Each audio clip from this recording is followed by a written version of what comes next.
जय श्री राधे, जय नीता, जय गौर, जय जगद्गुरु। आज पवित्र एकादशी तिथि এই শুভ দিনে শ্রী জগন্নাথ মন্দিরে প্রাঙ্গণে আমরা হরিকথা আস্বাদন করব, যে হরিকথা কিনা মানব জন্মের শ্রেষ্ঠ সম্পদ। অতীব দুর্লভ এই মানব জন্ম। এই মানব জন্মের দুর্লভতম কথা হলো হরিকথা, কৃষ্ণ কথা। বিজয়া একাদশী আজ। এই একাদশীর অপার মহিমা। এই একাদশীর সঙ্গে প্রভু রামচন্দ্রের খুব সম্পর্ক রয়েছে। একাদশীর মাহাত্ম্য বলছেন ভগবান শ্রীকৃষ্ণ পাণ্ডব পুত্র যুধিষ্ঠিরকে। একাদশীর মাহাত্ম্য শ্রবণ করে পাণ্ডব পুত্র যুধিষ্ঠির ভগবান শ্রীকৃষ্ণকে জানতে চাইলেন, ফাল্গুন মাসে কৃষ্ণ পক্ষে এই একাদশীর কি মহিমা প্রভু একটু বলুন। তখন ভগবান শ্রীকৃষ্ণ বলছেন, প্রভু রামচন্দ্র পিতৃ আজ্ঞা পালনের জন্য 14 বছর বনবাসে যায়। নিজের পত্নী সীতা, ভগবতী মা সীতা ও ভ্রাতা লক্ষ্মণকে নিয়ে গিয়েছিলেন কোথায়? পঞ্চবটিতে। সেখানে অসুররাজ দশানন রাবণ ভগবতী সীতাকে হরণ করে নিয়ে যায়। সীতা উদ্ধারের জন্য, রাবণ বধের জন্য প্রভু রামচন্দ্র ব্যাকুল হয়ে ওঠেন।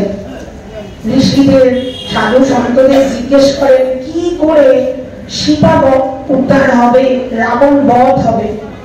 তখন ঋষিগণরা প্রভু রামচন্দ্রকে বলেন এই একাদশী করার জন্য। এই একাদশী করলে তোমার বিজয় নিশ্চিত। তাই এই একাদশী যে পালন করে তার জীবনের বিজয় হয়। তাই প্রভু রামচন্দ্র এই একাদশী করেছিলেন। তাই এই একাদশীর নাম বিজয়া একাদশী। এই পবিত্র দিনে এসেছি হরিকথা শুনতে আমরা। কোথায়? শ্রী জগন্নাথ মন্দির। শ্রী জগন্নাথ দেবকে দেখলে মনে হয় না কৃষ্ণ, সুভদ্রা, বলভদ্র ওই রকম কেন, এইরকম দেশে কেন? অনেকে বলতে পারেন ইন্দ্রতম রাজা ওই দরজা খুলে দিয়েছে বলে ওই বেশ, এটা কিন্তু ঠিক না। এইটা একদম মানে ওই রকম বেশে উনি যদি না আসে, কারো সাধ্য নেই ওনাকে ওই রকম বেশে আনতে পারে। আমাদের 4টা ধাম আছে, 4টা যুগের 4টা ধাম। বদ্রীনাথ, রামেশ্বর, দ্বারকা, পুরী। সত্যযুগের ধাম হলো বদ্রীনাথ, বদ্রী বিশাল, বদ্রীনারায়ণ।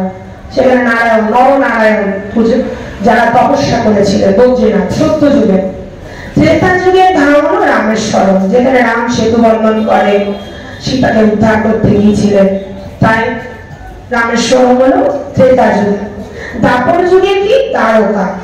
দ্বারকা যিনি দ্বারকাধীশ ভগবান শ্রীকৃষ্ণের ভূমি, শ্রী দ্বারকা। আর কলিযুগের পুরী, জগন্নাথ পুরী। কলিযুগের ভগবান এই জগন্নাথ দেব। কেন? তার পুরাণে একটু রহস্য দেখতে গেলে দ্বারকার লীলায় ঢুকতে হয়। ভগবান শ্রীকৃষ্ণ বৃন্দাবন ছেড়ে দ্বারকায় চলে গেছেন।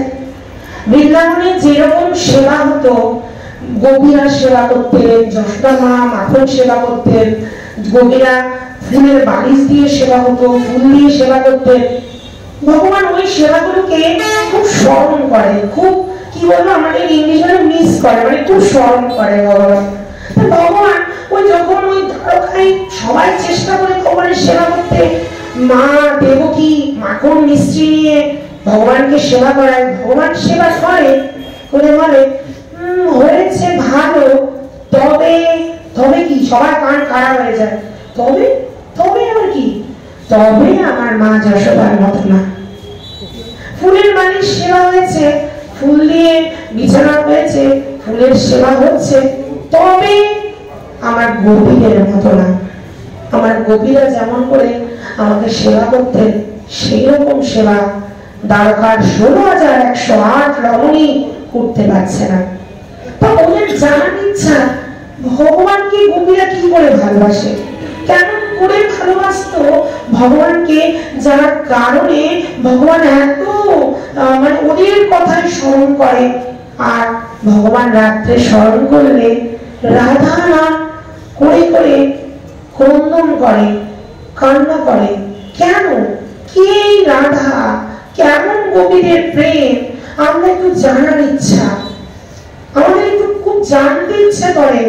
দ্বারকায় কে এমন আছে যে আমাদের ব্রজের প্রেমের কথা বলবে, বৃন্দাবনে সেই গোপী প্রেম, সেই রাধারানীর প্রেমের কথা বলবে, যশোদা মায়ের কথা বলবে? একমাত্র একজন আছে, তিনি হলেন বলরামের মাতা রোহিণী। তো রোহিণীর কাছে সবাই গেছে, রুক্মিণী, জাম্ববতী, সত্যভামা সবাই ছুটে গেলেন রোহিণী মাতার কাছে। হে মা, আপনি বলুন শ্রীমতী রাধারানী কেমন ভালোবাসে কৃষ্ণকে, আমরা রাধা প্রেমের কথা শুনতে চাই, গোপীদের প্রেমের কথা শুনতে চাই। কেমন ভালোবাসা, আমরা সেই মতো কি করে ভালোবাসবো? আমাদের কি যোগ্যতা আছে যে শ্রীমতী রাধারানীর মতো আমরা কৃষ্ণকে ভালোবাসতে পারবো, সেবা করতে পারবো?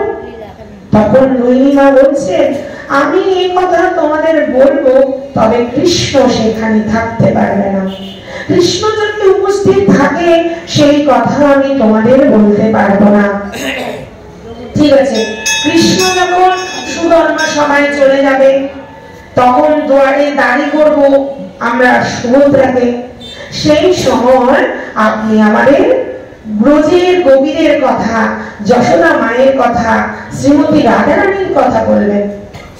শ্রীকৃষ্ণ চলে গেছেন সবাই, কৃষ্ণ আর বলরাম দুজনই চলে গেছেন সবাই। পথের রাস্তায় দুয়ারে দাঁড়ি, দরজায় দাঁড়ি মানে দারোয়ান করে দাঁড় করিয়ে দিয়েছে ভগ্নী সুভদ্রাকে। ভিতরে আলোচনা চলছে, কৃষ্ণ কথা কৃষ্ণকে আকর্ষণ করে, কৃষ্ণ নামটাই আকর্ষণ করে, কথা কেন আকর্ষণ করবে না? কৃষ্ণ নামটা হলো চুম্বক, চুম্বক কেমন করে লোহাকে আকর্ষণ করে, কৃষ্ণ কথা কৃষ্ণকে আকর্ষণ করে।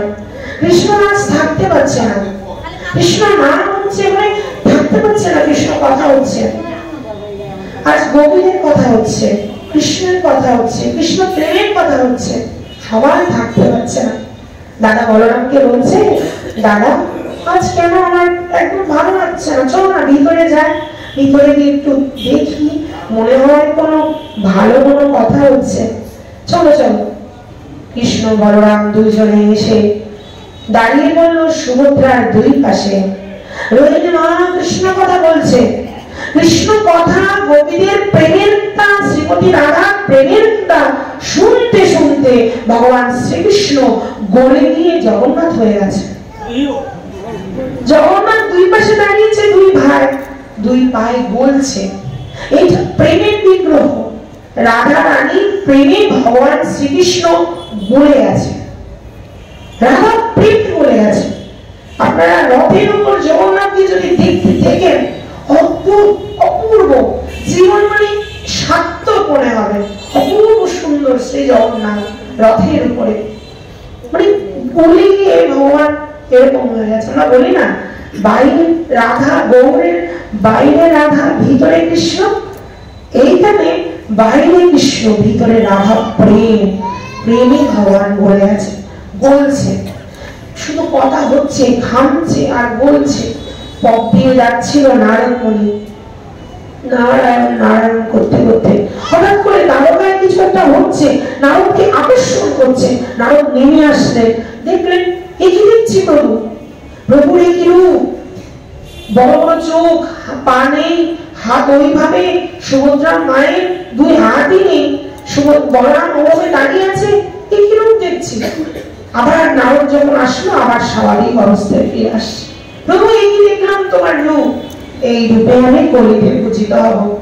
কলিতে ভক্তরা জগন্নাথ পুরীতে ছুটে যাবে, জগন্নাথের মন্দিরে কোন রকম প্রসাদে কোনো প্রসাদই নেই, প্রসাদই নেই। আমরা যেমন প্রসাদই বলি না, এটা স্পর্শ করে প্রসাদী হয়ে গেছে, বা প্রসাদটা পরে অন্ন পেলাম প্রসাদী হয়ে গেছে, জগন্নাথের মন্দিরে প্রসাদই নেই। আপনারা খেয়ে খেয়ে প্রসাদ কিনছি, আমরা অন্ন নিয়ে একটু মুখে দিয়ে কিনছি, প্রসাদই নেই। কোন রূপ প্রসাদে কোনো কেউ প্রসাদ থেকে বঞ্চিত হয় না, জগন্নাথের হাত শোকায় না, 56 বার ভোগ হয়, হাত শোকাতে দেবে না। সেই জগন্নাথ, অপূর্ব সুন্দর শ্রী জগন্নাথের বিগ্রহ, ভক্ত আর ভগবানের প্রেম। জগন্নাথকে দেখলেই যত ভক্ত আর ভগবান যে কি প্রেম একজন একজনকে। আচ্ছা, পিতাকে বাবা তখনই হয় যখন পুত্র তাকে বাবা ডাকে, পুত্র না থাকলে সে বাবা হয় না। ঠিক তেমনি ভক্ত ভগবানকে ভগবান করেছে। কি দিয়ে ভগবান করলো? ভগবানের কি আছে আর ভক্তের কি আছে? ভগবানের আছে যে সম্পত্তি, সেই সম্পত্তি শুধু ভগবানের। ভক্তের যা আছে তার জন্য ভগবানের লোক, ভক্তের আছে ভক্তি। এখন আপনারা বলতে পারেন ভক্তি আমরা কোথায় পাবো? ভক্তি কি 1 কেজি কিনে আনতে পারবো? না, ভক্তি পাবো সাধুদের বাজারে। সাধু, এই যে সাধু সঙ্গ, সাধু সঙ্গ মানে কি? এই যে আপনারা এসে কৃষ্ণ নাম করছেন, কৃষ্ণ কথা শুনছেন, এই সাধু সঙ্গের মধ্যেই আমরা ভক্তি পাবো। ভক্তি জীবনে আসলে কি হয়? ভক্তি জীবনে আসলে আপনি তো অন্য মানুষে পরিণত হবেন। অন্য মানুষ, আপনি চিনতে পারবেন না কি সুন্দর লোক হয়ে গেছে আমরা। ভক্তি জীবনে আসলে আমি সেবা করব, আমি নাম করব, আমার নিষ্ঠা হবে, আমার শ্রদ্ধা হবে, আমার মস্তকটা অবনত হবে, মস্তকটা ভক্তদের কাছে অবনত হবে, কারণ আমার মধ্যে ভক্তি এসে গেছে। ভক্তি কি? ভক্তি মহারানী। তিনি কৃপা করেন কখন? যখন আমাদের মস্তকটা নিচু হয়। দেখবেন বৃন্দাবনের সিদ্ধ মহাত্মারা মস্তক এভাবে নিচু হয়ে গেছে, সব সময় মস্তক নিচু। অথচ ওরা সিদ্ধ মহাত্মা, ওরা নিজেরাই বলে আমরা কিছুই না। অথচ ধ্যানে শ্রীমতী রাধারানীকে দর্শন করছে, অষ্টকালী লীলা দর্শন করছে, কিন্তু ওদের মস্তক নিচু। ভক্তি এসে গেছে জীবনে। ভক্তি আসলে ভগবান ভক্তের হাতে গ্রহণ করে, ভক্তের হাতে নিজের হাতে সেবা করে। জগন্নাথের এক ভক্তা ছিলেন, নাম ছিলেন কর্মাবাই। আপনারা নিশ্চয় অনেক শুনেছেন, এখানে তো প্রচুর হরিকথা হয়, প্রচুর ভক্তারা বলে আমি ছোট মানুষ, আমি কিঞ্চিত একটু বলি, ভালোবাসি কৃষ্ণ কথা, তাই বলতে চেষ্টা করি, আমার মধ্যে কোনো যোগ্যতা নেই। সেই ভক্তা কর্মাবাইয়ের জন্ম হয়েছিল রাজস্থানে। রাজস্থানে এক পরিবারে জন্ম হয়। বাবা ছোটবেলা থেকে বাবা ভগবানকে ভোগ লাগিয়ে সেবা করতেন।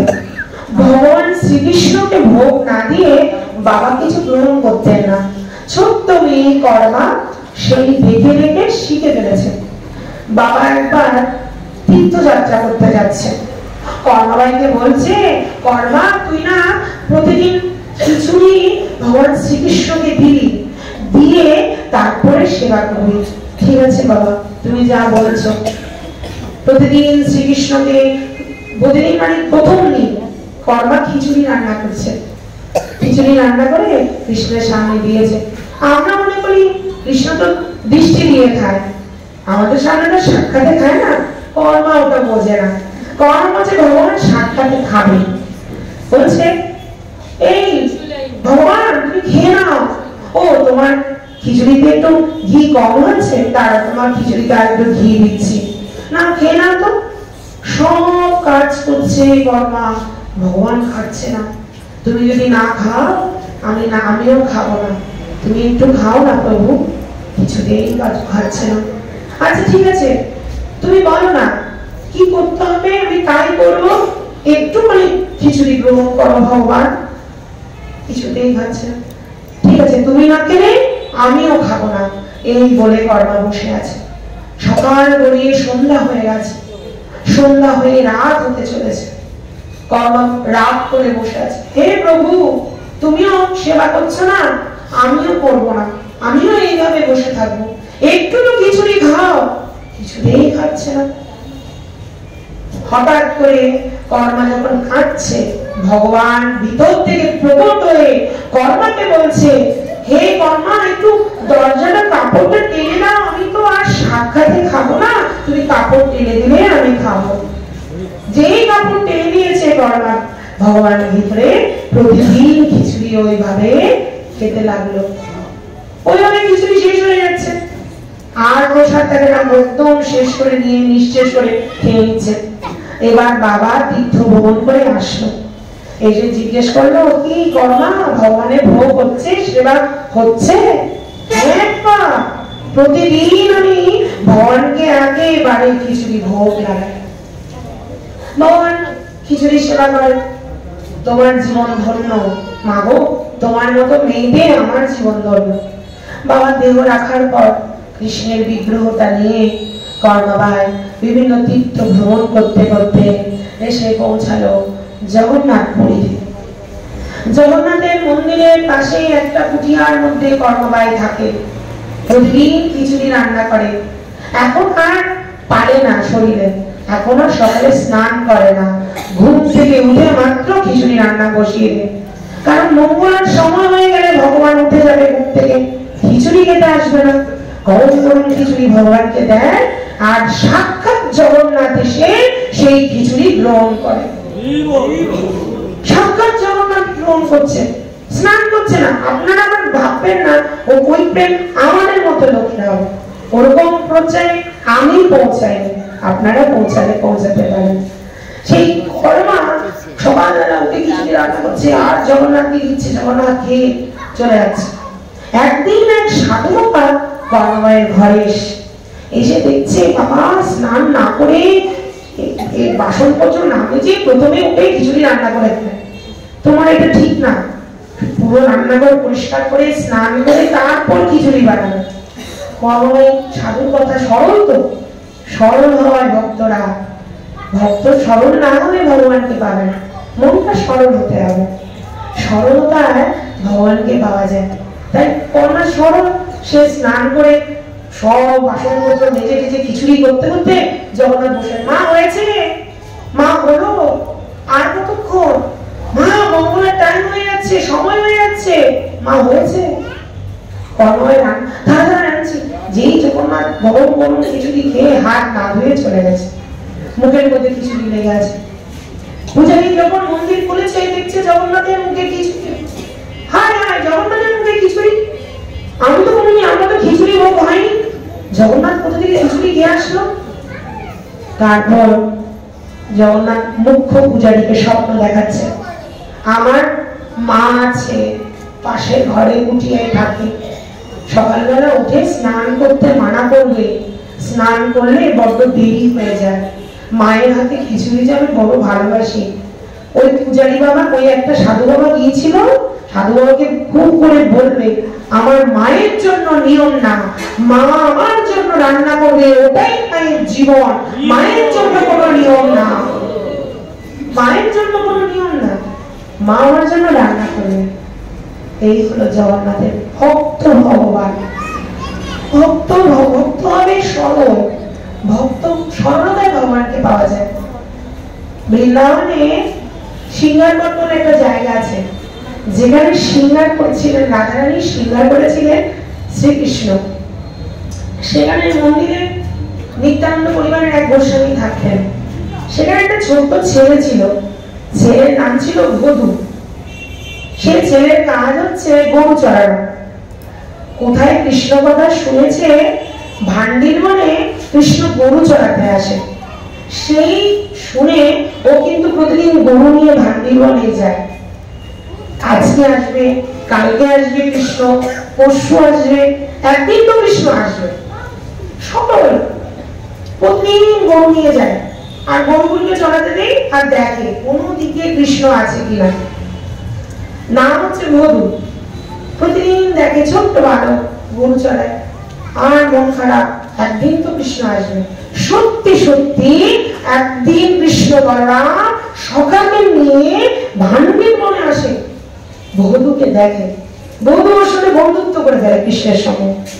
কৃষ্ণকে বলছে, তুমি, তোমার কথা খুব শুনি, প্রতিদিন আমি তোমার অপেক্ষা করি, একদিন তো তুমি গরু চড়াতে আসবে, আমি অপেক্ষা করে বসে থাকি, আজ তুমি গরু চড়াতে আসবে, তোমার সাথে আমার বন্ধুত্ব করার খুব ইচ্ছা।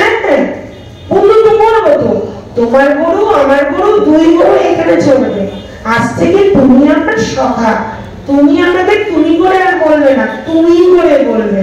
আমি তোমার বন্ধু, তুমি আমার বন্ধু, বন্ধুত্ব হয়ে গেল।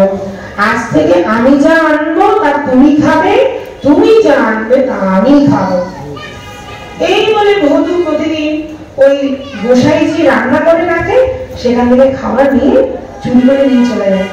একদিন গোসাইজি খুব ভালো মন্দ রান্না করেছে, তুলছিল, গোসাইজি দেখেছে, এই তুই এত খাবার প্রতিদিন কোথায় নিয়ে যাস? আমি কৃষ্ণের জন্য নিয়ে যাই। হ্যাঁ, কোন কৃষ্ণ? আরে নন্দলাল। কোন নন্দলাল? গোস্বামীজি মনে করছে কোন এক লোকের কথা বলছে। গোস্বামীজি বিশ্বাস করছে না। আরে নন্দ বাবার ছোড়া ছেলে ওই কৃষ্ণ, যে ভান্ডির মানে গরু চড়াতে আসে, যার কথা তুমি ভাগবতের আসরে পড়ো, সেই কৃষ্ণ প্রতিদিন ভান্ডির বনে আসে, আমি তার জন্য খাবার নিয়ে যাই। এই কথা বললেন। আচ্ছা, তুই তোর সখা কৃষ্ণকে একবার বলবি আমাদের এই সিঙ্গার বটে আসার জন্য, আমি নিজের হাতে সেবা করাবো। ঠিক আছে, বলবো। সেই দিন বিভিন্ন রকম খাবার নিয়ে কৃষ্ণের কাছে গেছে। কৃষ্ণ আনন্দে সেবা করছে, বলরাম কৃষ্ণ সবাই বলছে, কানা তোর কাছে একটা আর্জি আছে। আমার গোসাইজি বলেছে তোকে সিঙ্গার বটে যাওয়ার জন্য। হ্যাঁ, আমি কোথায় নিমন্ত্রণে যাই না। বলছি তো গোসাইজিকে আমি কথা দিয়েছি, তোকে নিয়ে আমি যাব কোথায়, সিঙ্গার বটে। আমি যাব না, যা, তোর সাথে কোনো কথা নেই বলে রাগ করে চলে যাচ্ছে ভোলু। ভগবান কি ভালোবাসে, ভগবান তার পিছনে পিছনে ছুটছে। এই বধু দাঁড়া। লিখছেন ভাগবত শ্রোতা বক্তারা লিখছেন, কিসের প্রেম, পুরো পৃথিবী তুমি চালাও, কিসের সম্পর্ক যে ওই ছোট্ট ছেলেটার পিছনে তুমি ছুটছো। তারপর দাঁড়া বধু দাঁড়া। আমি যাবো না তো ঠিক আছে, তোর গোসাইজি তো ভান্ডির বনে আসতে পারে, তোর গোসাইজিকে বললি বিভিন্ন রকম ব্যঞ্জন রন্ধন করে আসার জন্য। কোথায়? এই ভান্ডির বনে। গোসাইজি রন্ধন করছেন, বিভিন্ন রকম মাখন, মিশ্রি, পরোটা, লুচি, বিভিন্ন রকম রান্না করে নিয়ে যাচ্ছেন ভান্ডির বনে। বসে আছে। কোথায় তোর কানাই, কোথায় তোর নন্দলাল, কোথায়? আসবে বসে। সেদিন বহু দেরি করে কৃষ্ণ আসলো, কারণ গোসাইজি অপেক্ষার আকুলতা বাড়ছে। আকুলতা না হলে ভগবানকে পাওয়া যায় না, আকুলতা থাকতে হবে, তত্ত্ববাণী থাকতে হবে। মানে আমি বলছি কেমন, জলের মধ্যে যেমন করে ডুবলে ছটফট করে উঠে, ওই রকম তরফ থাকতে হবে ভগবানের।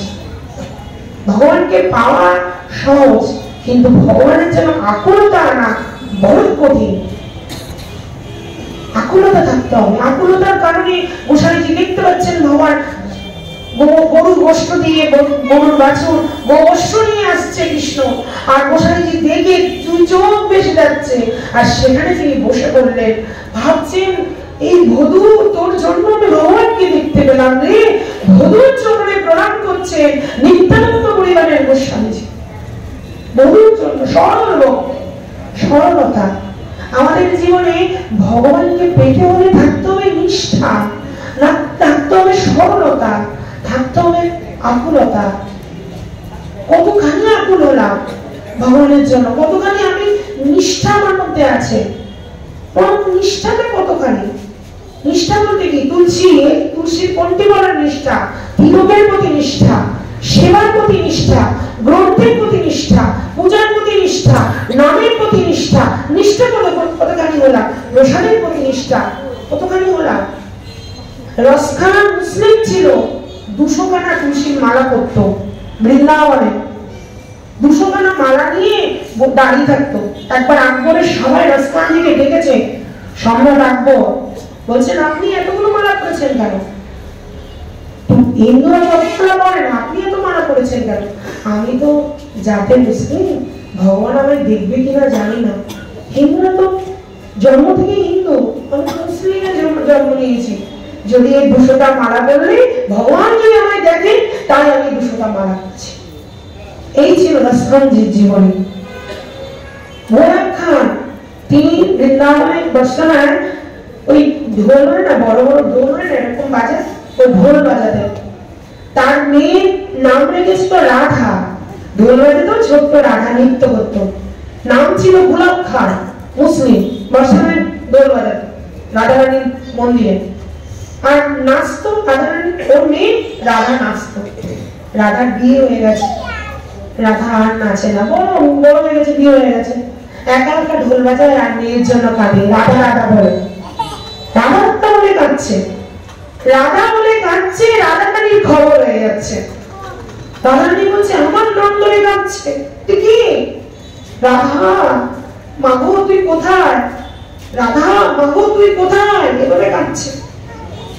কাঁদতে কাঁদতে একদিন রাত্রেবেলা বর্ষনার সিঁড়ির মধ্যে বসে কাঁদছে, মাগো তুই কোথায়? রাধা সত্যি সত্যি রাধারানী নেমে এসেছে, এসে বলছে তুমি কাঁদছো কেন বাবা? তুমি কে? আমি আমার মেয়ের জন্য কাঁদছি, আমার নামও রাধা, তুমি বাজাও ঢোল বাজা, আমি তোমার ঢোলের তালে আমি নৃত্য করবো। শ্রীমতী রাধারানী নৃত্য করছে ঢোলের তালে, প্রতিদিন বাজাতো, প্রতিদিন রাধারানী নৃত্য করতো।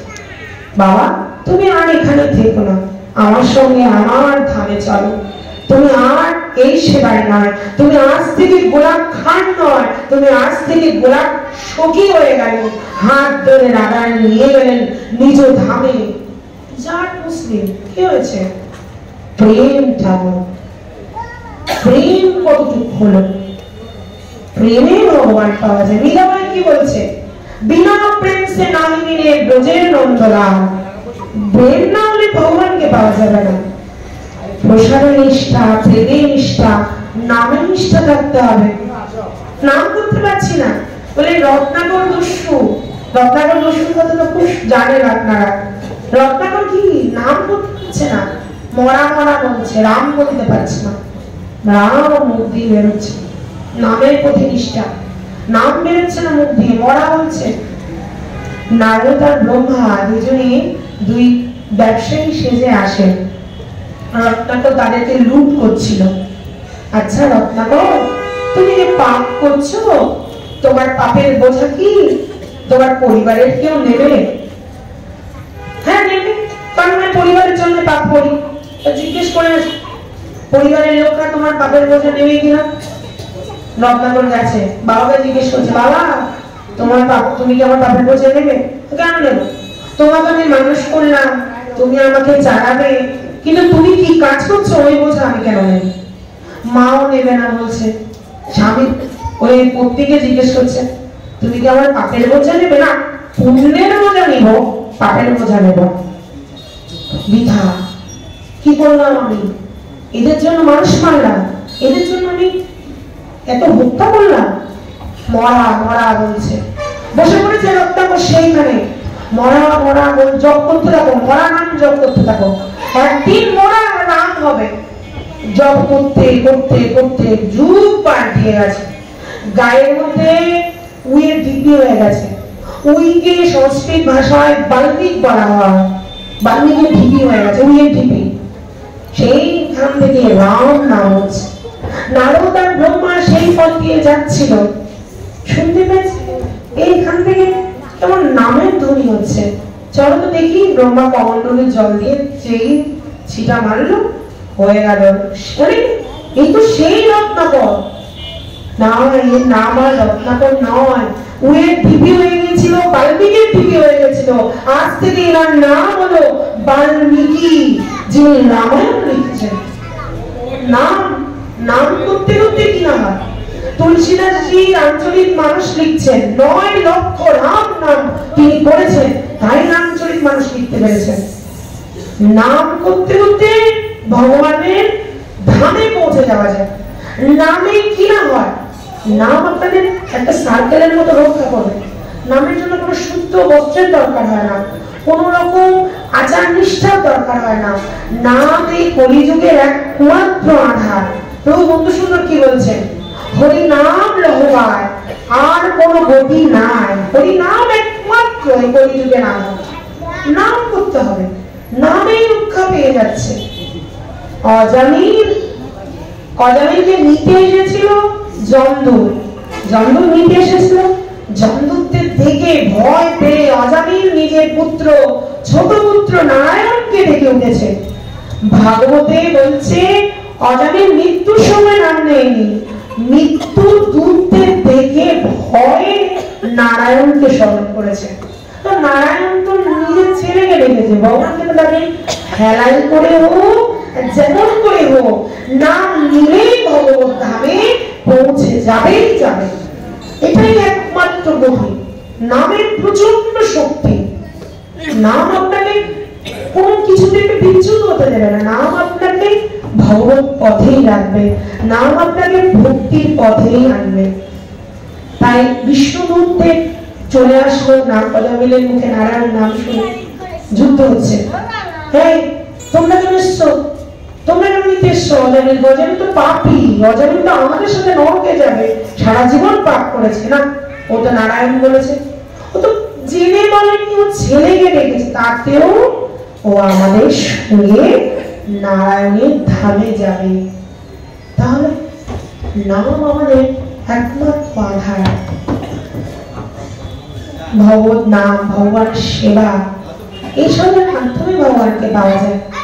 সেবা, সেবা বলতে কি বোঝাচ্ছি? সেবা বলতে কি শুধু পুজো দেওয়া না। এই যে আপনারা শুনছেন, এটা সেবা। আপনারা যে ভগবানের জন্য বাজার করেন, ওটা সেবা। ভগবানের ফুলের মালা গাঁথেন, ওটা সেবা। আমি যে বলার চেষ্টা করছি, এটা সেবা। এই যে মায়েরটা দিয়েছেন, এটা সেবা। এই যে ফুল নিয়ে ভাগবতের ফুলের মালা গেঁথে দিচ্ছেন, ওটা সেবা। এই যে পরামানি করছেন, এটা সেবা। প্রত্যেকটা সেবা। সেবার থেকে যেন চ্যুত না হয় আমাদের জীবন। সকালবেলা থেকে রাত অব্দি নাম আর সেবার মধ্যে যেন থাকে এই জীবন। বৃথা যদি এগুলো জীবন থেকে যদি পড়ে যায়, যে বেঁচে থাকার কি দরকার?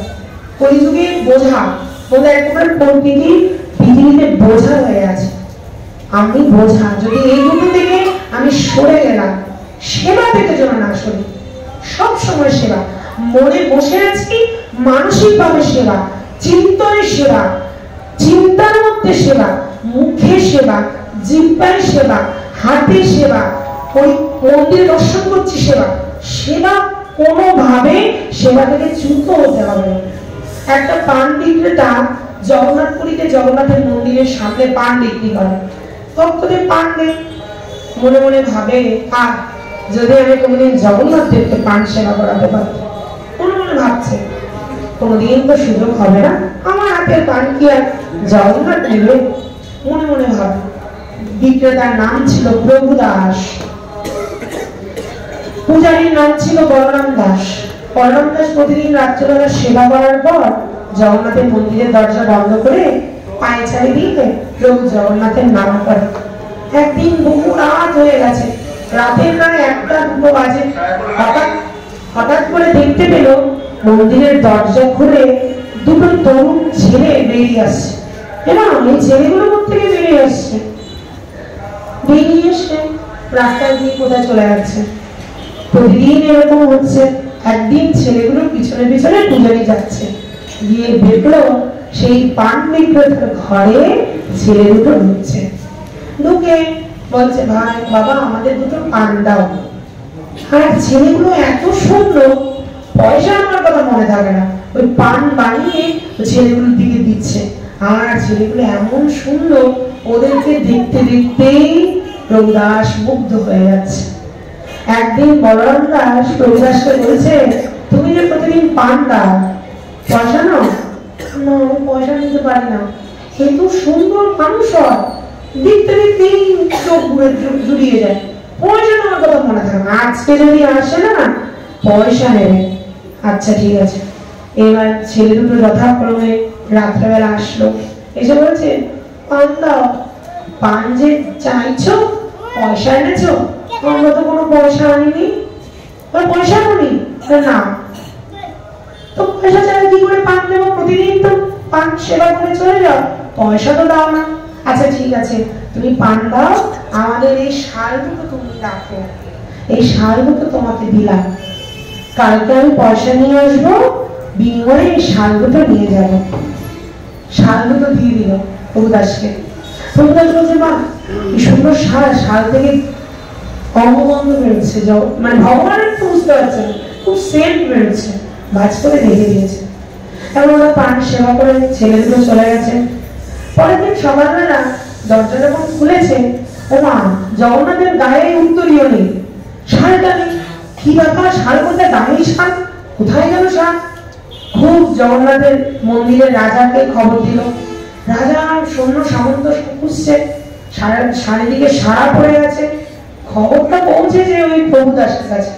প্রভুদাস বলছে শাল, আমার কাছে দুটো শাল আছে, তো দেখি তো এই শাল দুটো নিয়ে যাই তো, রাজাকে দিই তো। রাজা মশাই এই শালগুলো কি তোমার প্রভুর শাল?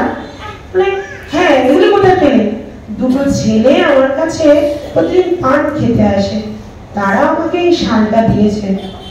দুটো ছেলে? হ্যাঁ। দেখতে কেমন? এক গৌর বর্ণের একেবারে ধবলগি, আর একটা শ্যামল বর্ণের অপূর্ব সুন্দর, দেখে না হৃদয় ভরে যায়। পয়সা নিতাম না, কাল না ওরা দুজনে শাল দুটো দিয়েছে। রাজা প্রভুদাসের চরণে গিয়ে পড়েছে। হা, তুই পান দিয়ে ভগবানকে বেঁধে রেখেছো, ধন্য তুমি প্রভুদাস, তোমার সেবা ধন্য। আজও জগন্নাথের মন্দিরে সেই পানের ভোগ হয়, আজও জগন্নাথের মন্দিরে কর্মবাইয়ের খিচুড়ি ভোগ হয়। এইরকম প্রেম, ভক্ত ভগবান, সেবা, নিষ্ঠার সেবা, নাম নিষ্ঠা। যখন ভক্ত ভগবানের, ভগবান ভক্তকে এত ভালোবাসে নিজের ঘরে চাকর হয়ে যায়। ভক্ত ভগবানের ঘরে, ভগবান ভক্তের ঘরে চাকর হয়, শুনতে কেমন লাগছে? ভগবান ভক্তের ঘরে চাকর, হ্যাঁ চাকর হয়ে যায়। সেই রকম অনেক কথা আছে। বাসন মাজে, বাসন মেজে দেই, জল তুলে দেই, পদসেবা করে দেই, পিঠ টিপে দেই, দাড়ি কামিয়ে দেই, কি বলবো আপনাদের। কত ভক্ত আছে যাদের ঘরে ভগবান চাকর হয়ে যায়। এত প্রেম ভক্ত, ভগবান কি পরিমাণ ভালোবাসে ভাবতে পারবেন না। এক জায়গায় লিখছে মা পুত্রকে কত ভালোবাসে, তার থেকে কোটি গুণ বাৎসল্য প্রেম ভক্তের জন্য ভগবান। কর্মপ্রতি দাঁড়িয়ে আছে, শুধু অপেক্ষা, আপনারা এগিয়ে আসো, আমি 10 পা এগিয়ে যাব, তুমি 1 পা এগিয়ে আসো। তোমার আসো তো আমার কাছে, আমি 10 পা এগিয়ে যাব। সব ঠাকুর দাঁড়িয়ে আছে। এই আশা কি হলো? আমাদের আশাই হয় না। এত মায়ার আকৃষ্ট আমরা, সংসারে এত বন্ধনে আবদ্ধ, আমরা ভগবানের কাছে আসতেই পারি না। আসি বোঝা নিয়ে আসি, চাওয়া পাওয়া নিয়ে আসি, বিশাল বড় চাওয়ার বিশাল লিস্ট, এটা দেবে ওপর দেবে, সেটা দেবে ওপর দেবে। কখনো কি বলি ভগবান তুমি ভালো আছো তো, তোমার সেবা হয়েছে তো, আজ তোমার কি সুন্দর লাগছে, তুমি কি পরেছো আজকে, কি সুন্দর পোশাক পরেছো। এটাই তো বলাই হয় না, শুধু বলি এই দেবে ওই দেবে, আমার ছেলের বিয়ে যেন হয়, সোনার তুলসী দেবো, এই দেবো, তোমায় ওই দেবো। ডিল হচ্ছে ভগবানের সঙ্গে, ডিল করছে ভগবানের সঙ্গে, যেন ব্যবসা চলছে আমাদের। ভক্তকে কি পরিমাণ ভালোবাসে ত্রিলোচন দাস। আমি আপনাদেরকে ভক্ত কথা বলতে এসেছি। আমাকে বলেছিল ভাগবত বলতে, ভাগবত তো আপনারা শোনেন, আমি ভক্ত কথা জুড়ে এসেছি। তাই বলছে ত্রিলোচন দাসজি বলে এক ভক্ত ছিলেন, সবসময় সাধু গুরু বৈষ্ণবদের সেবা করতেন। এগুলো যা বলছি তা হলো ভক্তমান গ্রন্থ থেকে, নাগাদাসজি রচিত ভক্তমান গ্রন্থ আছে, সেখানে আপনারা শুধু ভক্তদের কথা শুনবেন। ভক্ত কথা অপার ভান্ডার। আমি মনে করি, আমার কাছে মনে হয়, আমি ভক্ত কথা না জানলে আমার হৃদয়টা মার্জন হবে না। ভগবানের কথা আমি শুনি, বলি, গৌর কথা বলি, ভগবানের প্রেমের কথা বলি, ভাগবতের কথা বলি, রাধারানীর কথা, রাসলীলা, দামোদর লীলা, দামোদর লীলা, ব্রহ্মমোহন লীলা, এগুলো তো প্রায় শুনি। ভক্ত কথা শুনতে হবে, কারণ আমি যেসব ভক্তের কথা বলছি এগুলি কেউ কিন্তু দাপর যুগ বা ত্রেতা যুগ বা সত্য যুগের নয়, কলি যুগের ভক্ত। কলি যুগে যারা ভগবানকে পেয়েছে তাদের কথাই বলছি, সব কলির ভক্ত। ত্রিলোচন দাসজি বলে এক ভক্ত ছিলেন, প্রতিদিন সাধু সন্তদের সেবা করতেন। করতে করতে বয়স হয়ে গেছে, আর সেবা করতে পারছে না, সেবা করার সামর্থ্য নেই, শরীরে পাচ্ছে না। তো একজন সেবক হলে ভালো হয়, একটু রান্না বান্না করবে, লোকজন আসলে একটু পরিবেশন করবে, সেবক হলে ভালো হয়। তো একদিন ভগবানের কাছে গিয়ে বলছেন, ঠাকুর আমার খুব ইচ্ছা, যতদিন আমি পৃথিবীর থাকবো সাধু সন্তের সেবা করবো, একটা সেবক যদি পেতাম। এরকম করে প্রতিদিন কাঁদে। দেখুন, কাঁদে কার জন্য? ভগবানের জন্য, মানে নিজের জন্য কাঁদছে না, সাধু সন্তদের সেবার জন্য কাঁদছে। ভগবানের ভক্তের দুঃখ সহ্য করতে পারছে না। একদিন বসে আছে সকালবেলা, একটা ছেলে এসছে। ছেলেটা ঝাঁকড়া মাথা, গা দেখতে খুব সুন্দর, গায়ে খুব ময়লা। ছেলেটা এসছে, বাবু তোমার ঘরে কি কোনো কাজ হবে? একটু কাজ দেবে আমাকে, আমি একটু কাজ করবো। তোর নাম কি? আমার নাম অন্তর্যামী। আমি তোমার ঘরে সব কাজ করতে পারবো, বাসন মাজতে পারবো, খাবার বানাতে পারবো, রন্ধন করতে পারবো, 100, 200, 300 জনের রান্না করতে পারবো, সব করে দিতে পারবো। আচ্ছা, হ্যাঁ, সব আমি একাই করবো, কাউকে কিছু করতে হবে না, আমি একাই সব কাজ করে দেবো। আচ্ছা, তো আমার একটা শর্ত আছে, আমি সবার কাজ করবো, কিন্তু আমার খাওয়াটা তোমার বউকে বানাতে হবে, তোমার মানে তোমার যে ঘরের পত্নী আছে তাকে বানাতে হবে। আচ্ছা ঠিক আছে, একটু জিজ্ঞেস করে আসি ভিতরে গিয়ে। বউকে জিজ্ঞেস করছে, আচ্ছা একটা ছেলে এসছে, ছেলেটা সব কাজ করে দেবে, কিন্তু ওর জন্য রান্না তোমাকে করতে হবে। আচ্ছা ঠিক আছে, ও আর কতটুকু খাবে? 10-15টা রুটি খাবে, বেশি হলে কতটুকু, একটু অন্য কোনো খাবে যে। আচ্ছা ঠিক আছে, অন্তর্যামী আজ থেকে তুমি কাজে লেগে যাও, তুমি কাজ করতে থাকো। ঠিক আছে বাবু, আপনি যা বলেন। তোমার গায়ে এত ময়লা কেন? আমি ভালো তো সবার ঘরে ঘরে কাজ করি, তো ঘাড়ে স্নান টান ভালো করে করিনি, ভালো করে স্নান টান করে একটু রান্না বান্নার ব্যবস্থা করো, সাধু সন্তরা আসবে। এই রান্না শুরু হয়েছে, রসা, ঢাল, পায়েস, ভাজা, যা চায়, ভাবনা যা চায় সব রান্না করে নিজের হাতে পরিবেশন করে। আর ওনার জন্য সেবা ওই ত্রিলোচন দাসজির পত্নীকে করতে হবে। এটা একটা সমস্যা।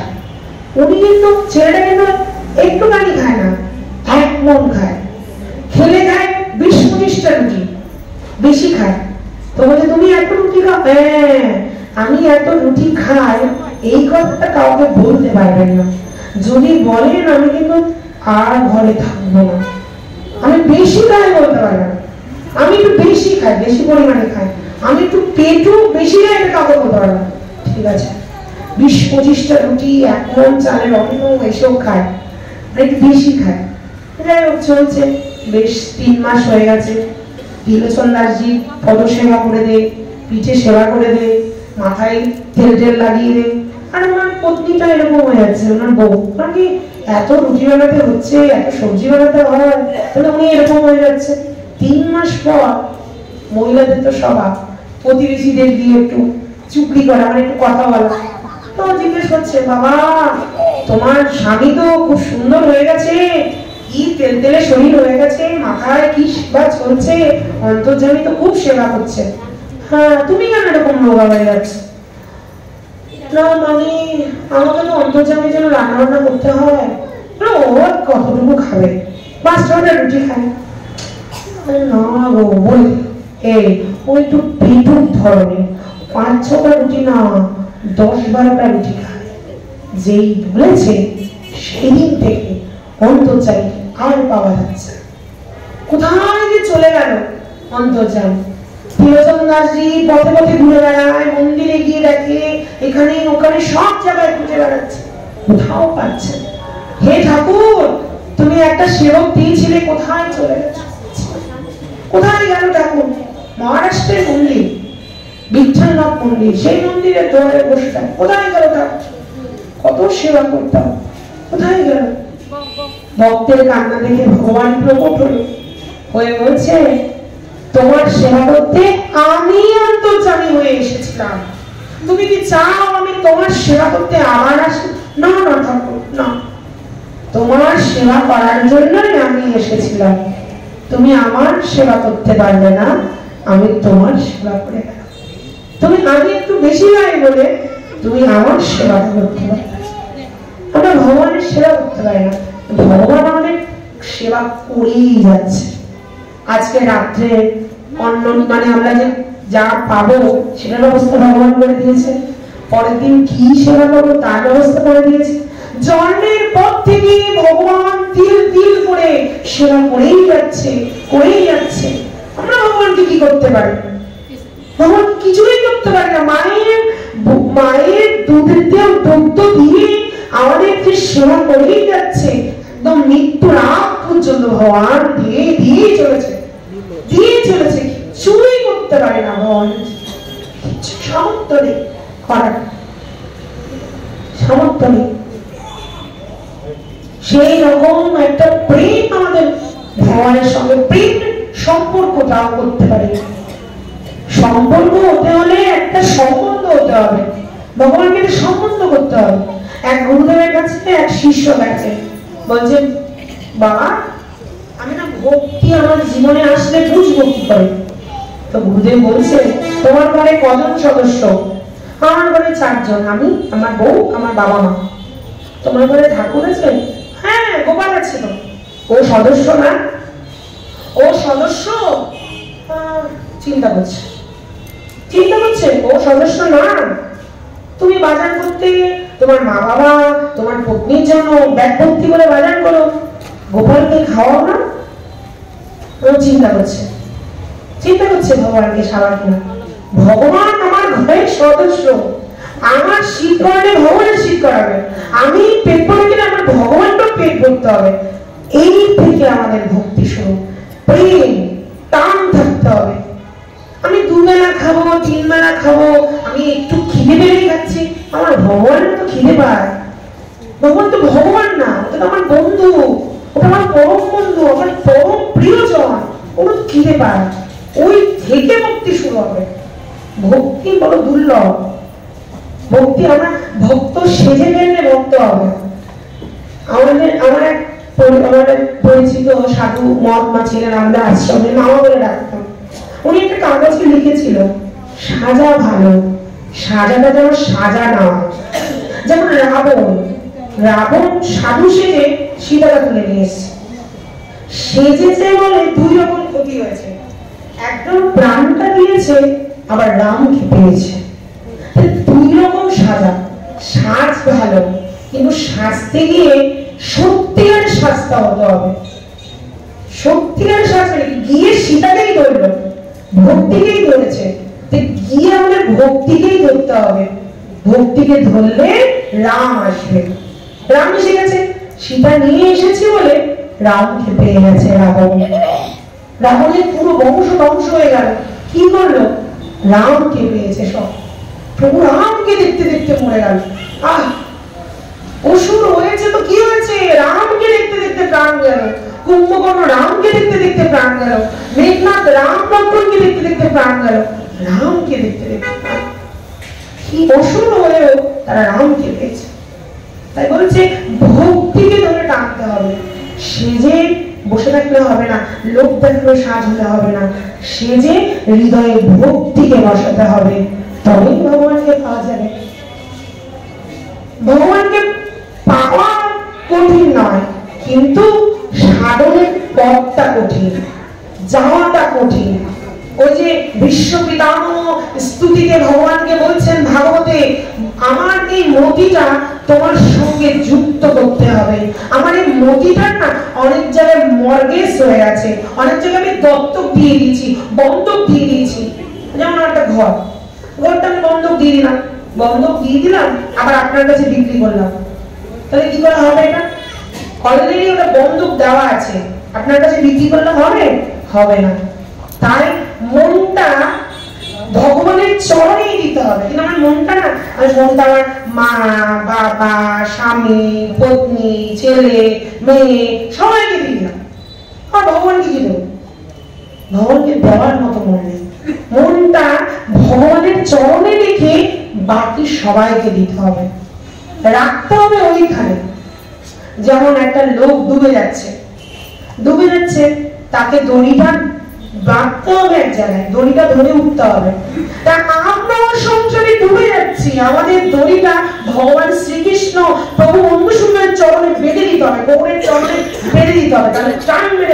খুলে যাবে।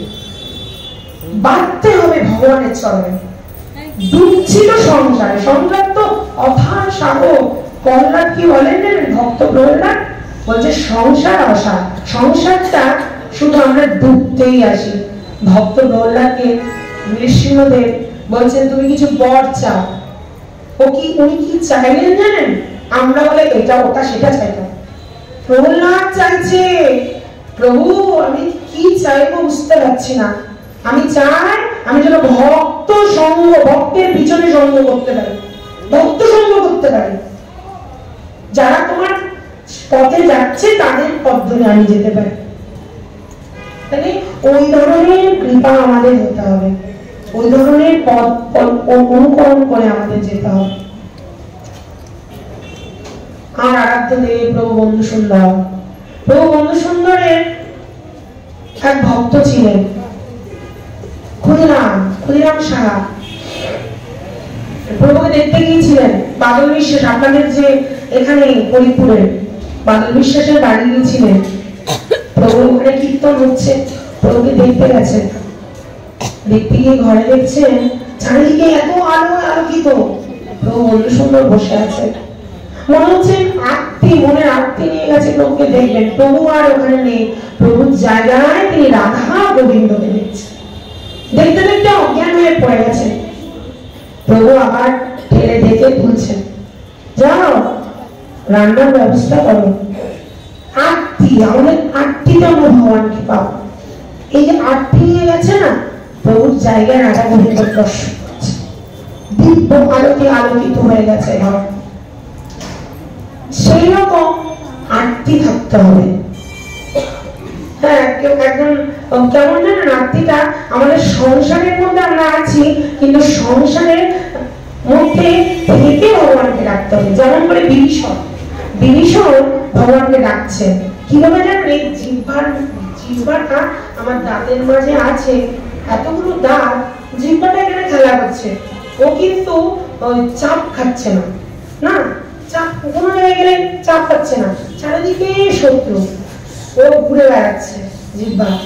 তা আমাকে ওইভাবে এই সংসারে থাকতে হবে। কৃষ্ণার জন্য তো অনেকেই আছে, কিন্তু আমাকে ওইভাবে জিহ্বার মতো থাকতে হবে, জিহ্বার মতো থেকে ভজন করতে হবে। বিভীষণ যেরকম করত, অসুরের মধ্যে থাকতো, ভগবানকে ডাকতো। তার আত্মীয়তা থাকতে হবে, অনুকূলতা। আমার অনুকূলতাটা কতটুকু, আমার যে অনুরাগটা কতটুকু, আমার যে প্রেমের ভাবটা কতটুকু, সেটা হলো আসল। সেটা হলে ভগবানকে পাওয়া যাবে। আমার আরাধ্য প্রভু বন্ধু সুন্দর, আমাদের প্রভু বন্ধু সুন্দরের যে মন্দির শ্রীমঙ্গলে হয়েছে, দেখবেন রাধা গোবিন্দ আর নিতাই গৌর মাঝে প্রভু বন্ধু সুন্দর। কেন রাধা গোবিন্দ আর নিতাই গৌর মাঝে প্রভু বন্ধু সুন্দর কেন?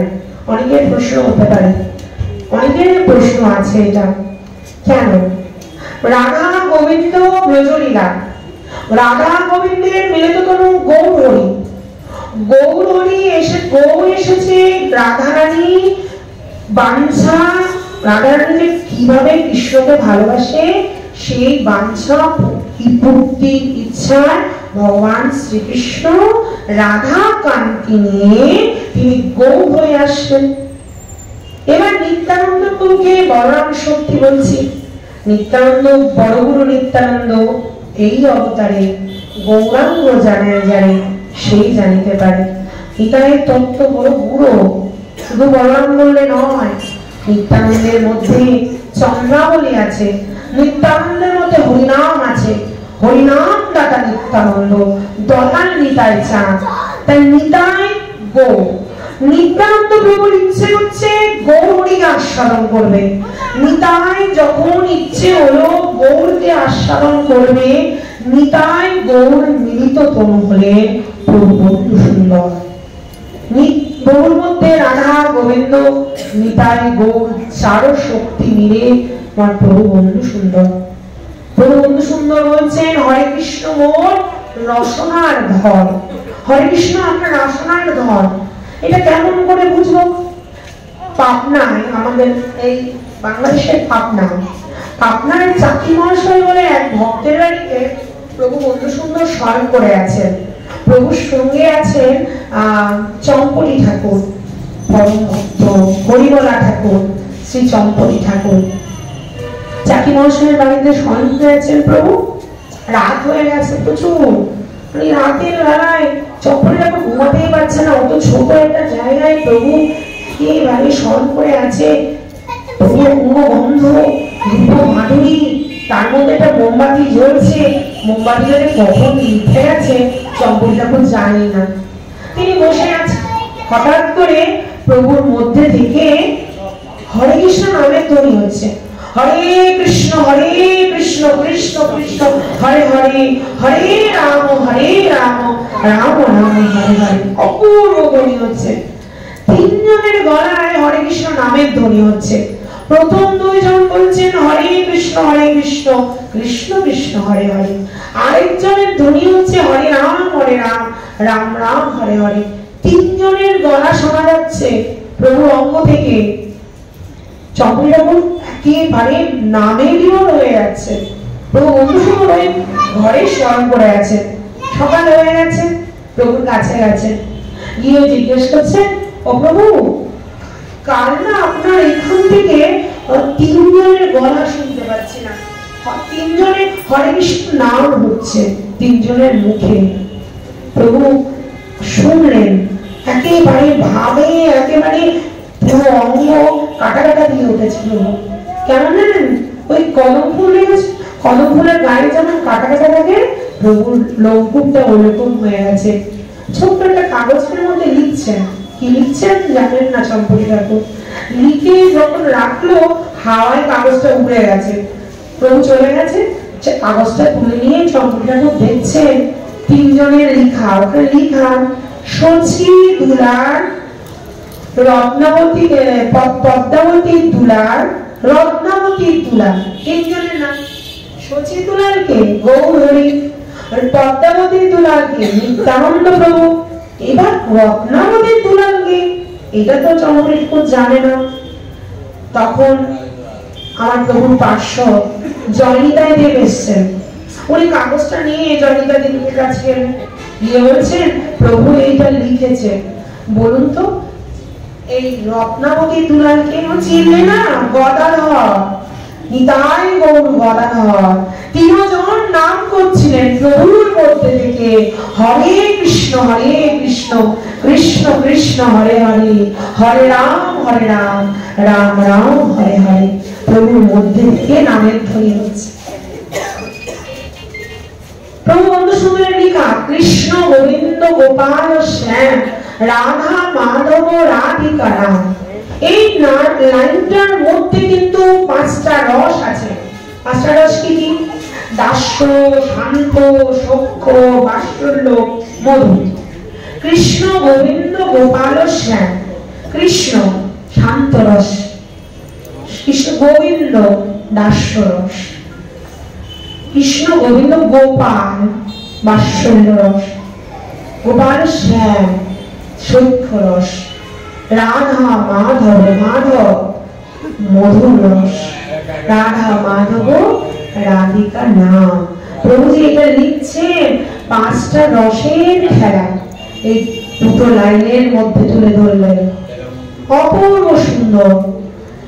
প্রভু বন্ধু সুন্দরের এই লাইন দুটো, কৃষ্ণ গোবিন্দ গোপাল শ্যাম রাধা মাধব রাধিকা নাম, কি অপূর্ব। ভক্ত আর ভগবান। ভক্ত যেমন করে ভগবানকে ভালোবাসে, ভগবান তার থেকে কোটি গুণ ভালোবাসে ভক্ত। বলছিলাম না, ভক্ত জন্য ভগবান চাকর হয়ে গেছে। এইবার গুঠে থেকে ভগবানের নাম হচ্ছে। ভক্ত এমন ভাবে নাম করে, আমরা যে গুঠে করি না, গোবর দিয়ে গুঠে করি, গুঠে থেকে নামের ধ্বনি হচ্ছে। আমি গিয়েছি ওই মন্দিরে দর্শন করতে। মন্দিরটা হচ্ছে মহারাষ্ট্রের পুনায় বিঠ্ঠলনাথজি মন্দির। ভগবান কৃষ্ণ সেখানে বিঠ্ঠল রূপে আছে। বিঠ্ঠলকে বিগ্রহটা কেমন আমি আপনাদের বলছি। কোমরে হাত দিয়ে দাঁড়িয়ে আছে, কোমরে হাত দিয়ে ইটের উপরে দাঁড়াতে দাঁড়াতে শ্রীকৃষ্ণ একেবারে ইটের মতো হয়ে গেছে। ওর বিগ্রহ কেউ তৈরি করেনি, ওটা স্বয়ং প্রকটিত হয়েছে সেই বিগ্রহ বিঠ্ঠলনাথ।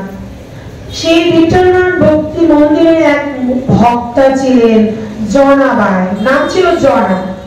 কাজ করতেন, কাজের মাসি কাজ করে না বিভিন্ন জায়গায়, ওরকম কাজ করতেন গুরুদেবের ঘরে। গুরুদেবের নাম ছিল নামদেব।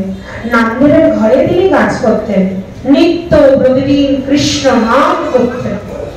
নাম করতে অবস্থা হয়েছে, ঘুরে দিচ্ছে বিঠ্ঠল কৃষ্ণ হরি, বিঠ্ঠল কৃষ্ণ হরি, বিঠ্ঠল কৃষ্ণ হরি, এই বলে ঘুরে দিচ্ছে। এবার ঘুটেতে বিঠ্ঠল কৃষ্ণ হরি, বিঠ্ঠল কৃষ্ণ এরকম করে ঘুটে দিচ্ছে। ঘুটে মানে কি বলেন আপনারা তো জানি না, গোবর দিয়ে যে আগুন জ্বালায়, আমরা তো ঘুটেই বলি, ওরা অন্য ভাষা বলে, এই দিচ্ছে। একদিন ওই ঘুটেগুলো শুকিয়ে গেছে, পড়ে গেছে, প্রতিবেশীর ঘুটে এনে ওর উপরে রেখে দিয়েছে। দুজনের ঝগড়া বেজে গেছে। এই বলছে আমার ঘুটে, ও বলে আমার ঘুটে, আমার ঘুটে, ও বলে আমার ঘুটে। তোর ঘুটে যে প্রমাণ কি? দুজনের ঘুটে এক হয়ে গেছে, বুঝবে কি করে কোনটা কার? আমার ঘুটে ভগবানের নাম করে, হ্যাঁ তোর ঘুটে ভগবানের নাম, হ্যাঁ আমার ঘুটে কানে দিলে ভগবানের নামের ধ্বনি হয়। বিশ্বাস করছিস না তো বস, এখানে দেখ, তোমার তোর ঘুটেও নেই আমার ঘুটেও নেই। দুই বন্ধু ঝগড়া করছে, বলছে যে ঘুটের নাম হবে না সেটা ওই পাশে রাখো, এটা তোমার ঘুটে, আর যে ঘুটের নাম ধ্বনি হবে সে আমার ঘুটে। কানে দিচ্ছে না, হচ্ছে না, সাইডে রাখছে। আবার কানে দিচ্ছে বিঠ্ঠল কৃষ্ণ হরি, বিঠ্ঠল কৃষ্ণ হরি, ঘুটে থেকে নাম দিচ্ছে। কি তীব্র নাম করে চিন্তা করো। নাম ধ্বনি হচ্ছে ঘুটের মধ্যে থেকে আলাদা করে রাখ, আমার ঘুটে, এই ধ্বনি হচ্ছে আলাদা করে রাখছে। ওই ঘুটেগুলো এখনো আছে, ওনার বাড়িতে গেলে দেখতে পাবে। একটা চাকি আছে, ওই যে গম লাগে, প্রতিদিন রাত্রেবেলা এই গম মুড়ি করে, গুরুদেবের ঘরে থাকে তো, কাজ করে খেতে হয়, নামদেবের ঘরে থাকে, চাকি করে করে কৃষ্ণ নাম করে। আর অদ্ভুত নাম, ওগুলিকে বলে অভান ওদের ভাষায়। হরি নাম করে, কীর্তন করে। জনাবাই মহিলা ও গম ভাঙে, বিঠ্ঠল এসে বলে তুমি কেন একা ভাঙবে, তুমি গান করো, আমি ভেঙে দিচ্ছি। সেই চাকি এখনো আছে সেই মন্দিরে, ভেঙে বিঠ্ঠল চালায়। বিঠ্ঠল মানে কৃষ্ণ, কৃষ্ণ চালায় আর জনা শুধু গান করে। একদিন চালাতে চালাতে রাত হয়ে গেছে, রাত শেষ, সকাল হয়ে গেছে, বিঠ্ঠলের যাওয়ার সময় হয়ে গেছে। বিঠ্ঠল বলছে এবার আমি যাই। ওমা সারা রাত কার সঙ্গে কথা বলে? জনার মনে কি কোনো ঘুষ মানুষ থাকে? নামদেবজির মা দেখতে এসছে, গুরুদেবের মা দেখতে এসছে। কার সাথে কথা বলিস তুই? ভগবানের সাথে কথা বলি। বিশ্বাস হয়? কেউ বিশ্বাস করবে না। আমি যদি বলি ভগবানের সাথে কথা বলি, কেউ বিশ্বাস করবে, কারণ কি এখন মানুষ চমৎকার ভালোবাসে, কেউ বিশ্বাস করবে না। ঠিক একই ভাবে জনা যে ভগবানের সাথে কথা বলে, ওই কথা কেউ বিশ্বাস করে না। উঠে নাম করে এরকম গম চুরাতে থাকে। একদিন জনাবাইয়ের ঘরে বিঠ্ঠল ঘুমিয়ে পড়েছে। জনাবাই গায়ের মধ্যে কম্বল দিয়ে দিল, আর জনাবাইকে সোনা অলংকার সব খুলে দিয়েছে, এ তোমার কাছে রাখো। মঙ্গলার সময় হয়েছে, তাড়াতাড়ি করে ভগবান উঠে চলে গেছে, সোনা গয়নাগুলো নিতে ভুলে গেছে। ভুলে গেলে কেউ কে বলতে পারবেন যে ভগবানের গয়না আমায় ভগবান দিয়েছে? সবাই তোমাদের চুরি করেছি। জনার বেলায়ও ঠিক তেমন হলো। বলছে চুরি করেছো তুমি, তোমাকে শুলে চড়ানো হবে। জনাকে নিয়ে যাচ্ছে শুলে চড়ানোর জন্য। শুলের উপরে যেই দিল, বিঠ্ঠল না জনাকে কোলে নিয়ে বসে আছে। শুলের উপরে ভগবান কোলে নিয়ে বসে আছে। অপূর্ব! কি এসব কিসের প্রভাব? নাম করতে করতে ভগবান যেন কাছে, ভক্ত দেহের সঙ্গে মিশে যায়, ভক্তের আপনজন হয়ে যায়। ভগবান আর ভক্ত, নামের এমন মহিমা। নাম করতে করতে নামের যে কি একটা, আপনারা যেমন দেখবেন শনি গ্রহের চারপাশে একটা বলয় থাকে না, সেই রকম নাম ভক্তকে রক্ষা করে। একদিন নারদ মুনি ভগবানকে জিজ্ঞেস করছেন, ঠাকুর তোমার নাম করি, নামের কি মহিমা, নাম করলে কি হয়? নারদ জিজ্ঞেস করছে ভগবানকে, তো বলছে তুমি নামের মহিমা জানার জন্য এখানে এসেছো? হ্যাঁ, এখানে আসলে হবে না, নরকে যাও, নরকে গিয়ে দেখতে পাবো নামের মহিমা। নরকে? তো নরকে গেছে। যমরাজ ভগবান আপনার কাছে পাঠালো আমাকে। হ্যাঁ, আপনাকে এখানে পাঠালো, কিসের জন্য পাঠালো? এখানে তো সব পাপি তাপিদের রাজ্য, এখানে আপনি কেন আসছেন? জানি না কেন, বলো আপনার কাছে আসলে আমি নামের মহিমা জানবো। হ্যাঁ, এখানে কি কেউ নাম করে যে নামের মহিমা জানতে পারে? আচ্ছা এসেছেন যখন একটু চলো না, আমার একটু ব্যবসাটা দেখায়, চলুন এখানে পাপি তাপিদের একটু দেখে আসবেন কেমন যন্ত্রণা পাচ্ছে। তো নারদকে নিয়ে যাচ্ছে, নিয়ে গেল ভিতরে, আর চারিদিকে এত তাপি অত্যাচার, মানে যেন ডুবানো হচ্ছে, এই হচ্ছে। নারদ গন্ধে কষ্টে আত্মনাতে চিৎকারে নারায়ণ নারায়ণ বলে উঠেছে। যেই বলে উঠেছে পাপিগুলো সব পুড়ে যাচ্ছে। এই নামে কেন বলবেন না? এখানে এই নাম উচ্চারণ না কেন? আমি তো এই নামেই করি, আমি ভয় পেলেও করি, আনন্দেও করি, সবসময় করি। এই নাম তো আমি ছাড়তে পারবো না, আপনি দয়া করে এই নাম এখানে বলবেন। নারদ তো শোনার পাত্র না, আপনারা তো জানেন। এবার নারদ ভিতরে যাচ্ছে, আর চিৎকার আত্মনাদ, চিৎকার থেকে নারায়ণ নারায়ণ যে বলছে, নাম শুনে আত্মাগুলো উদ্ধার হয়ে যাচ্ছে, চারিদিকে নাম নরক কুল খালি হয়ে যাচ্ছে, নরক সব আত্মা উদ্ধার হয়ে যাচ্ছে। নারদ আরো জোরে জোরে নারায়ণ নারায়ণ বলছে, সব আত্মা চলে যাচ্ছে, সব আত্মাগুলো চুপ চুপ চুপ, আপনি এমন করে বললেন না, সবাই তো উদ্ধার হয়ে গেল। নারদ বলছেন, আচ্ছা এই জন্য ভাবো তুমি আমার এখানে পাঠিয়েছো, নারায়ণ নারায়ণ আরো জোরে বলছে, সবাই উদ্ধার। বাহ, এই তো ভালো, এই তো নামের মহিমা। এই বলে ঠাকুরের কাছে গেছে, ভগবানের কাছে, প্রভু আমি বুঝতে পেরেছি আপনি কেন আমাকে নরকে পাঠালেন, আমি নারায়ণ বলছি আর সবাই উদ্ধার হয়ে গেল। তুমি নারদ প্রদীপ নিয়ে সূর্যের কাছে গেলে বুঝতে পারবে প্রদীপের কত আলো। তুমি এখানে সূর্যকে এসেছো, এটা আলোর ভুবন, আলোর ভুবনে আলোর কতটুকু পাওয়ার, আলোর কতটুকু তেজ বোঝা যায় না, অন্ধকারে গেলে বুঝতে পারবে তোমার কাছে কতটুকু আলো আছে। তাই তোমাকে আমি অন্ধকারে পাঠালাম, অন্ধকারে গেলে তুমি বুঝতে পারবে তোমার নামটা কতটুকু মহিমা। নামের মহিমা জানতে নারদ মুনিকে পাঠালেন নরকে। এইবার আরেকবার নারদ মুনি গিয়েছিলেন প্রভু রামচন্দ্রের কাছে।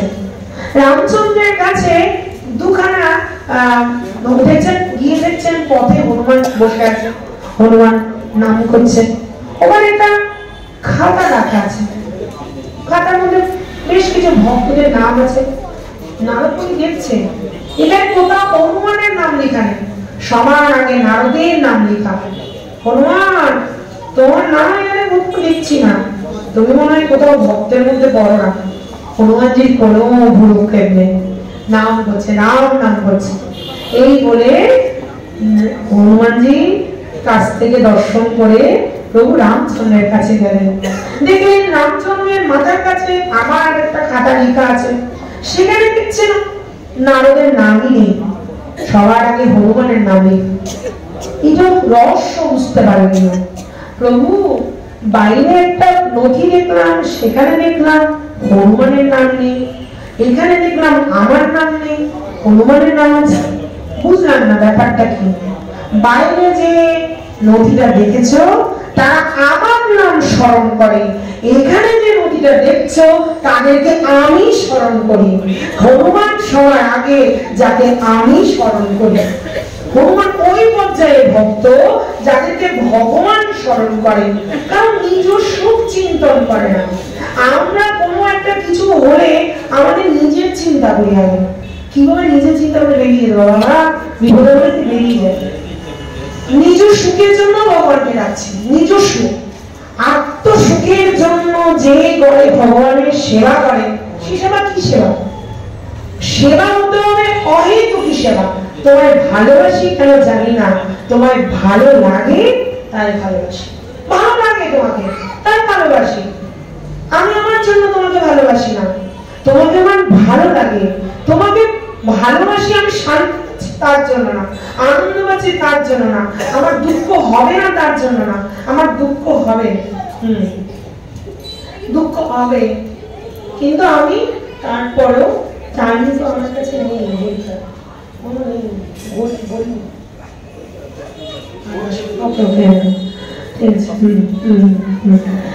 বলছে যে ভালো লাগে তাই ভালোবাসি, তাই করি না আমাদের জীবনের পাথেও হতে হবে।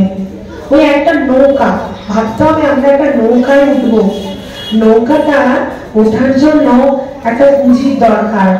সেই পুঁজিটা আপনার থেকে কেউ নিতে পারবে না, সেই পুঁজিটা আপনাকেই নিয়ে যেতে হবে। আমার আত্মীয় স্বজন পরিজন প্রিয়জন শুধুমাত্র শ্মশান অব্দি যাবে, আমার ওই নৌকায় কেউ যাবে না। ওই নৌকায় যে পুঁজিটা যাবে সেটা হলো হরিনাম, সেটা হলো নাম। কলিযুগে আর কোনো সাধন নেই, ধ্যান চলবে না, যজ্ঞ চলবে না, সেবা চললেও সেবার মনোভাবও আমাদের নেই, শুধু একমাত্র চলবে হরিনাম। কারণ মহাপ্রভু আমাদের এই নাম দিয়ে গেছেন। আমরা তো খুব পিঠে বানাই না, পিঠে এক ধরনের বানায় না, ওই ময়দার ভিতরে দুধ দিয়ে পিঠেটা বানায় না, পুলি পিঠা। মহাপ্রভু ঠিক তেমনটি করলেন গো, নাম নিলেন, নামের মধ্যে প্রেমটা দিয়ে দিয়েছেন। নাম করতে করতে আমাদের প্রেম হবে।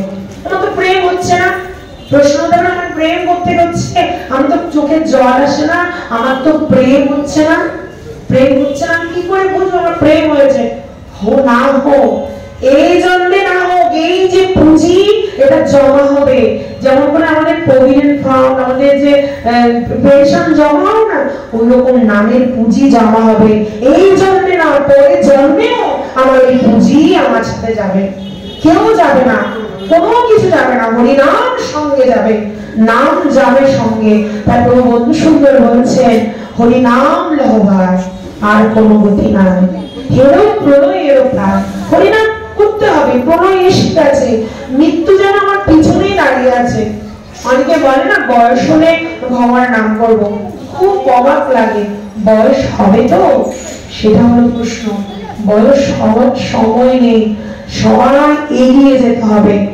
মনে রাখবে, যৌবনে যে ভক্তি হয়, বৃদ্ধ বয়সে ভক্তিতে কোনো মূল্য নেই। যৌবনের ভক্তি তত্ত্বটা আনন্দ, আনন্দময় ভক্তি। বৃন্দাবন ভূমিতে পৌঁছাতে হলে যৌবন হতে হবে, হাঁটতে হবে, মনের বল থাকতে হবে, শক্তি থাকতে হবে, শক্তিতে নাম হতে হবে। প্রভু বন্ধু সুন্দর এসেছেন মহাবতার লীলায়, তিনি বলছেন এই কলিযুগে সকলকে, অনু পরমাণু সবাইকে নাম করাবো, তবেই আমার নাম প্রভু জগৎবন্ধু।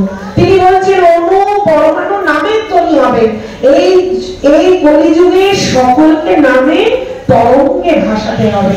মহাপ্রভু যে দিয়েছেন নাম প্রেমে মালা গাথি পরাইল সংসারে, মহাপ্রভু নামের প্রেমে মালাটা পরিয়ে দিয়েছেন আমাদের।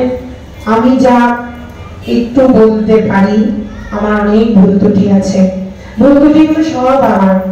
আর যদি একটু কিছু ভালো কিছু লাগে, সব আমার এই অধমের গুরুদেবের কৃপা, পরম গুরুদেবের কৃপা, গুরুদেবের কৃপা, দুজনের কৃপায় কিছুটা বলার চেষ্টা করেছি।